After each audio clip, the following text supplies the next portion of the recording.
지난달 연세대학교 수시 자연계열 논술 시험에서 문제지가 1시간 일찍 배부되는 일이 있었죠. 불공정 논란이 불거졌고 또 법적 분쟁으로까지 이어지면서 대입 일정 마감 시한까지 이 사태가 해결될 수 있을지 불투명한 상황인데요. 사회부 배민혁 기자와 함께 자세한 이야기 짚어봅니다. 어서 오십시오.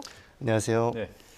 자, 일단 논란이 생긴 지 한 달이 지금 넘었습니다. 그렇기 때문에 한번 정리를 해볼 필요가 있을 것 같은데 이 논란의 시작 한번 먼저 되짚어 주시죠.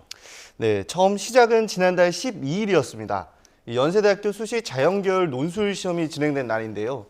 이 당시 100여 개가 넘는 고사장에서 동시에 시험이 진행됐는데 이 가운데 한 고사장에서 문제가 생겼던 겁니다. 시험 시작 시각이 오후 2시였는데 시험 시각을 착각한 감독위원이 1시간가량 일찍 시험지를 배부했다가 회수하는 일이 벌어진 겁니다.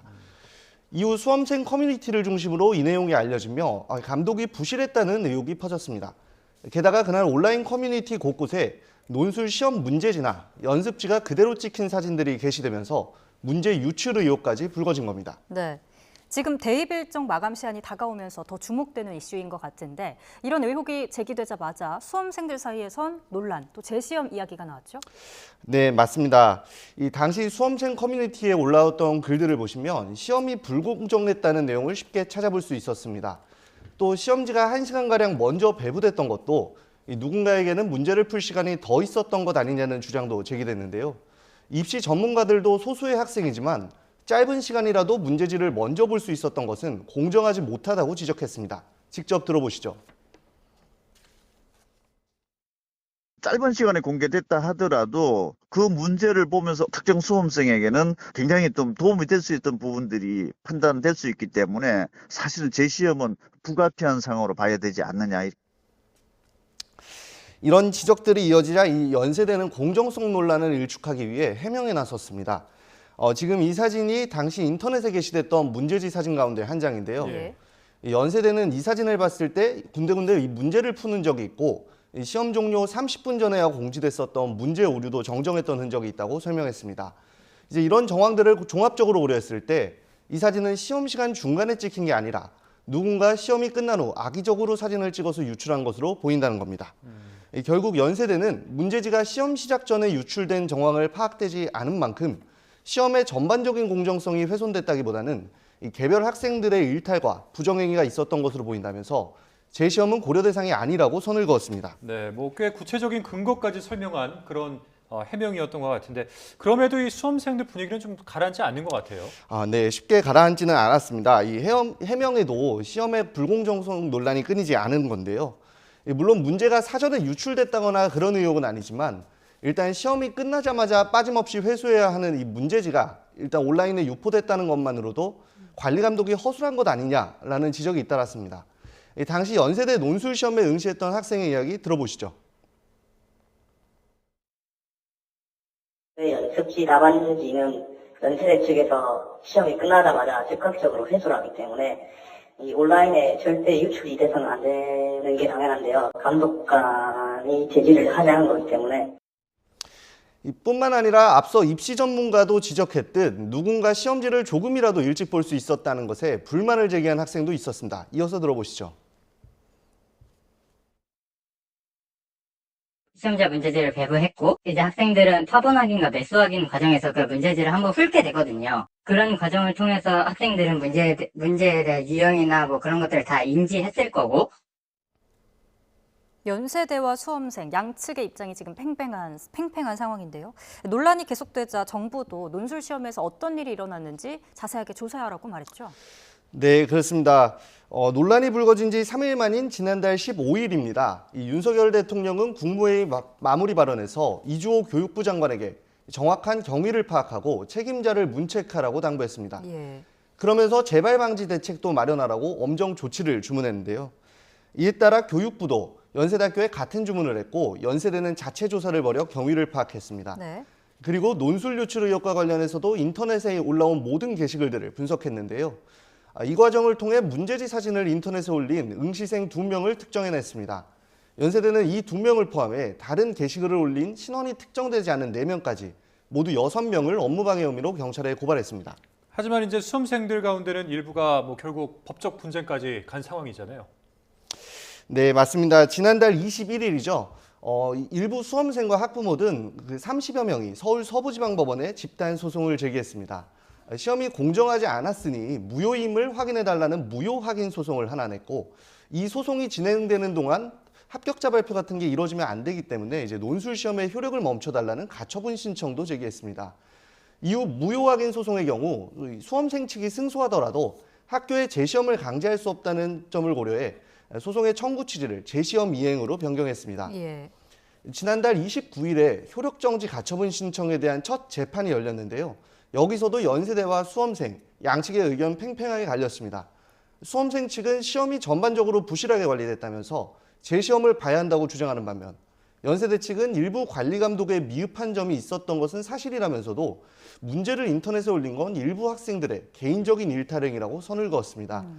그러면서 이 전체적으로 봤을 때 시험의 공정성이 크게 훼손된 적은 없다며 예정대로 논술 시험 절차를 진행해야 한다고 주장한 겁니다. 네, 공정성을 두고 지금 다투고 있는데 법원의 판단은 수험생의 손을 들어줬죠?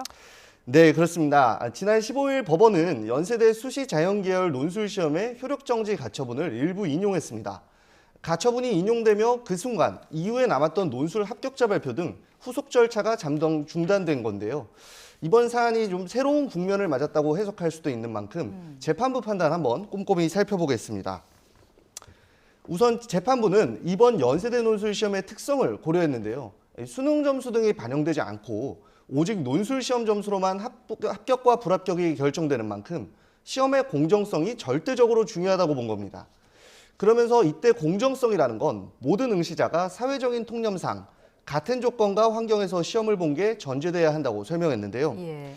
비록 하나의 고사장이고 인원으로는 30명 남짓한 경우지만 시험지가 1시간 일찍 배부됐을 때 문제지 상태 확인 등의 작업이 함께 이루어진 것으로 보인다며 수험생들의 의도와 관계없이 어느 정도 문제가 노출된 것으로 본 겁니다.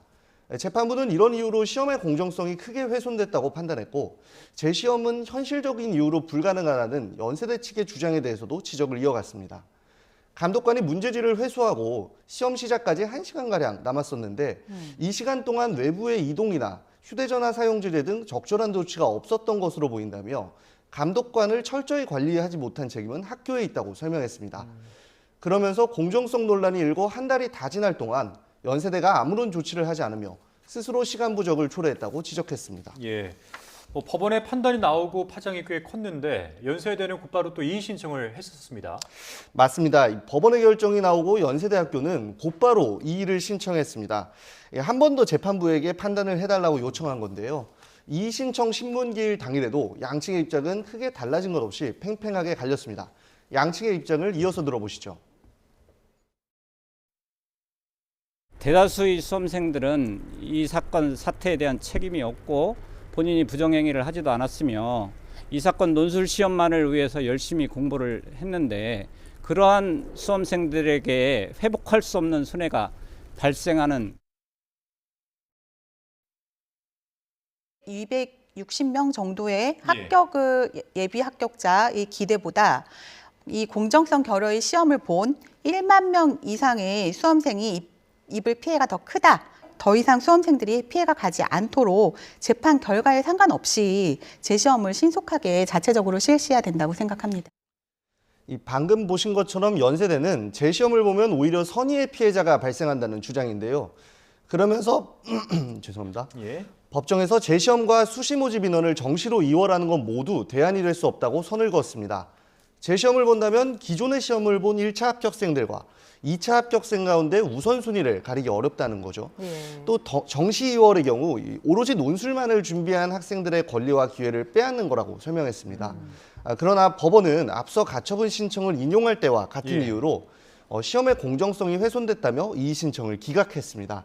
연세대는 이번에도 즉시 항고장을 제출하며 법정 공방을 이어가겠다는 입장을 보였습니다. 네, 최초 합격자 발표가 다음 달 13일 아니겠습니까? 네. 이게 결론을 알지 못한 채 타 대학에 등록하는 일이 발생할 수도 있기 때문에 빠른 대책이 나와야 하는 상황인 건데 대입 전형 전체에 부정적인 영향을 주지 않을까 이런 우려도 있어요. 네, 그렇죠. 수험생들은 이제 여러 학교에 원서를 넣는 만큼 연세대 사태로 인해 전체적인 대입에 피해가 커지지는 않을까 우려하고 있습니다. 한 수험생 이야기부터 들어보시죠. 합격자 발표 이런 게 계속 지연이 될 거고, 그러면 이제 다른 학교의 영향도 있기 때문에 학교가 빨리 인정을 하고 이제 재시험을 치렀으면 하는 거죠. 이 교육부도 마찬가지로 사안을 엄중하게 인식하고 있습니다. 이주호 장관의 이야기 들어보겠습니다. 일단 저희가 이 엄중함을 잘 알고 있고 어떻든 이 문제를 조속히 해결하기 위해서 교육부가 최대한 역할을 하겠다는 말씀을 드리겠습니다. 이 교육부는 입시에 혼란이 오지 않도록 연세대학교의 대안 마련을 촉구했습니다. 이 미등록 충원 합격 통보 마감일인 다음 달 26일까지 연세대가 대안을 마련해야 한다는 겁니다. 그러면서 전체 대입 일정을 조정하는 일은 없을 거라고 덧붙였는데요. 이 최종 결정 권한은 학교에 있다면서도 수시 모집 인원을 정시로 이월하게 되면 논술 전형 학생들의 기회가 사라지는 거라고 지적하기도 했습니다. 그런 가운데 오늘 재시험 불가 방침을 고수하던 연세대가 패소할 경우 재시험을 고려한다는 내용이 언론에 알려지자 이 교육부는 여러 가지 대안 가운데 하나로 검토하고 있는 것으로 안다고 설명했습니다. 하지만 이 연세대 측은 아직은 재판 과정에 집중하겠다 하면서 이 결과에 따른 후속 조치를 취하겠다는 기존 입장을 고수하고 있다고 밝혀왔습니다. 수험생들이 피해를 보지 않을 수 있는 대안이 마련될지 아니면 재판이 빨리 진행돼서 결론이 날지 앞으로 남은 과정을 잘 지켜봐야 할 것 같습니다. 네, 잘 들었습니다. 지금까지 사회부 배민혁 기자였습니다. 오늘 말씀 고맙습니다. 감사합니다.